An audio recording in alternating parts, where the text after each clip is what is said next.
presented by Amita Films. देवरा मरले बाटे चुम्मा खातिर म्यूजिक डायरेक्टर तारकेश्वर राज। देवरा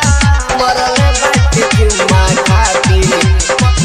मरले बाटे चुम्मा खातिर DJ Vikas, DJ Vikas, DJ Vikas. मरले बाटे चुम्मा खातिर घरे ओइब कहिया बोला सैया चैना से घरे ओइब कहिया बोला सैया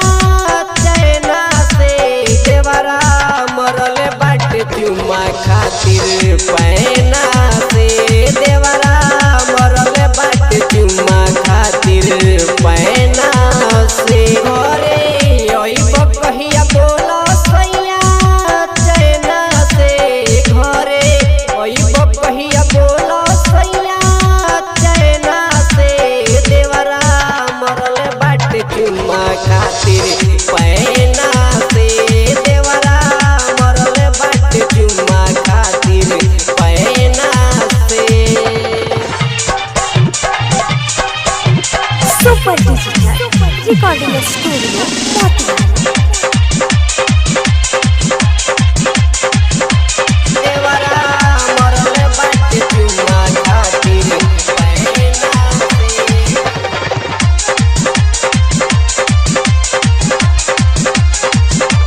देवरा मरले बाटे चुम्मा खातिर DJ Vikas, DJ Vikas, DJ Vikas. अचके में धई लेता हमर कलाई देवर त करे रोज सेज पर लड़ाई सेज पर लड़ाई अचके में धई लेता हमर कलाई सेजिया पर देवर सैया दिहले सुलाई दरद उठता गिरे लोर नैना से दरद उठे लोर गिरे हमरा नैना से देवरा मरले बाटे चुम्मा खातिर पैना से देवरा मरले बाटे चुम्मा खातिर पैना से देवरा मरले बाटे चुम्मा खातिर DJ Vikas, DJ Vikas, DJ Vikas. देवरा मरले बाटे चुम्मा खातिर ननद नदान बाड़ी ससुर जी पुरनिया दिहनी जवाब नहीं नया नोहर कनिया नया नोहर कनिया ननद नदान बाड़ी ससुर जी पुरनिया दिहनी जवाब नहीं नया नोहर कनिया बतिया कैसे कहब जाके हम हो माई से बतिया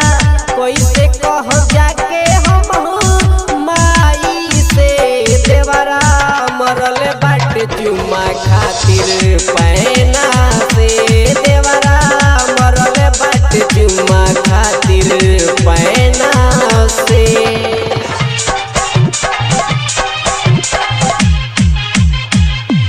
देवरा मरले बाटे चुम्मा खातिर पैना से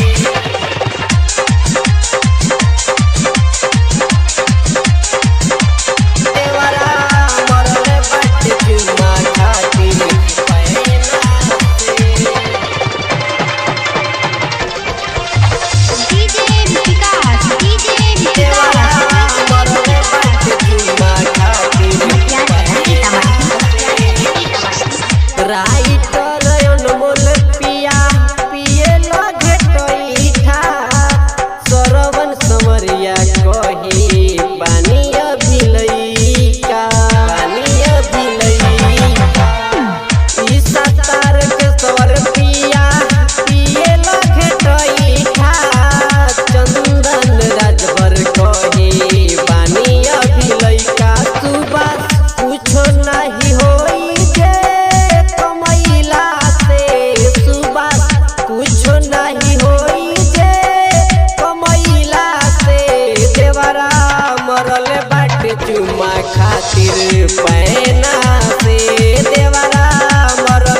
डिजिटल रिकॉर्डिंग स्टूडियो मोतिहारी।